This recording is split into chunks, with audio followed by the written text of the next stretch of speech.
bound to be staggering That's as the right. day progresses. Aboard those airplanes alone, 266 people have lost their lives. That was confirmed by both United and American Airlines, and we are unclear, as Matt just said, about the perhaps thousands of people who have been killed and certainly injured as a result of what happened in New York City and outside Washington, D.C. at the Pentagon. With more, here's Tom.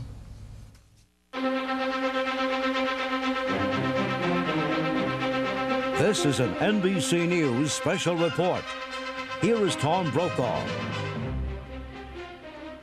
September 11th, the year 2001, a day unlike any other in the long course of American history, a terrorist act of war against this country. President Bush saying today that freedom has been attacked by a faceless coward and freedom will be defended. Not since Pearl Harbor was attacked on December 7th, 1941, has this country undergone such a devastating and damaging attack. And it may not yet be over. We do know at this time that at least 4 targets have been attacked.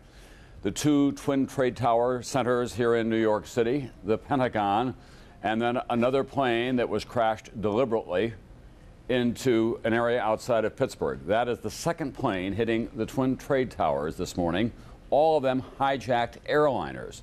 Then these 2 colossal icons of the American capitalist system collapsed in lower Manhattan. The death toll at this hour is unknown, but it is expected to be, as Mayor Giuliani has said, horrendous. Shortly after those attacks on the Twin Trade Towers in New York City, at the Pentagon, in one of the outer rings, another hijacked airliner crashed into 2 areas there, killing an untold number of U.S. military personnel in Washington, D.C. A code red was put in effect in the nation's capital. The White House, State Department, CIA evacuated along with the Pentagon. House Speaker Dennis Hastert was evacuated to a secure area. President Bush, who was in Florida for an appearance for an education project, was evacuated to Barksdale Air Force Base in Louisiana, where we do expect to hear from him before too long. The United States is in effect in a national state of emergency. All domestic flights were grounded immediately. Most flights that were already in the air, we believe, will arrive safely at their destinations. The borders between the United States and Canada and the United States and Mexico have been closed. Transatlantic flights were diverted to Canada. U.S. military forces in this country and around the world have been put on the highest possible alert. Aircraft carriers were moved to waters off New York City as this scene played out in the nerve center of this country, lower Manhattan, the financial markets, an area that is home to literally hundreds of thousands of people. They are still dealing with the carnage in lower Manhattan. We want to go now to NBC's David Bloom, who is in Midtown Manhattan, overlooking all of this. As you can see there, communications have been severely interrupted. David?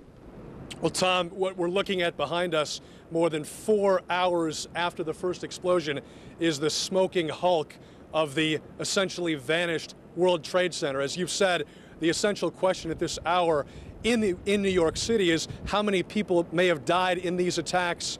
The various officials here in New York City believe that the casualty estimates will essentially go into the thousands and thousands of people. Here is the sequence of events as they happened at this hour. The first plane attacks the World Trade Center's South Tower at approximately 8:42 Eastern Time. Airline officials say at least 2 American Airlines flights and 2 United Airlines flights were hijacked today, and that the attack planes were the hijacked domestic flights. Roughly 21 minutes later, approximately 9:03 Eastern Time, the second large jetliner can be seen taking dead aim at the World Trade Center's North Tower. Emergency officials estimate 20,000 or more people may have been inside the 2 110-story buildings at the time of the attacks. Eyewitnesses report victims falling and in some cases jumping from the 2 buildings.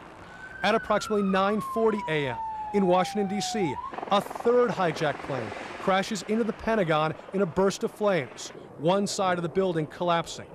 Non-essential personnel from federal buildings, including the White House and the U.S. Capitol, are evacuated. 9:59 a.m., the South Tower of the World Trade Center collapses. An unknown number of people still trapped inside. 1/2 hour later, at approximately 10:28 a.m., the North Tower of the World Trade Center collapses. Rubble, debris spreading for blocks. In a separate but apparently related crash, a fourth hijacked plane, a Boeing 767, crashes in western Pennsylvania, about 80 miles southeast of Pittsburgh.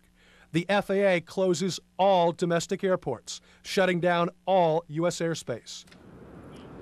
So again, Tom, 4 hijacked airplanes. We know what happened to each of the 4.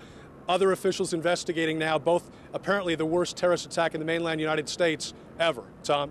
Thanks very much, NBC's David Bloom. What we don't know is who may be responsible for these attacks. There's a lot of speculation, obviously, about Osama bin Laden, who is a Saudi dissident who is believed to be harbored somewhere in Afghanistan, but no one is claiming responsibility. In the West Bank, however, the Palestinians in the streets are cheering and celebrating these attacks on the United States, even though Palestinian leaders have condemned the attacks.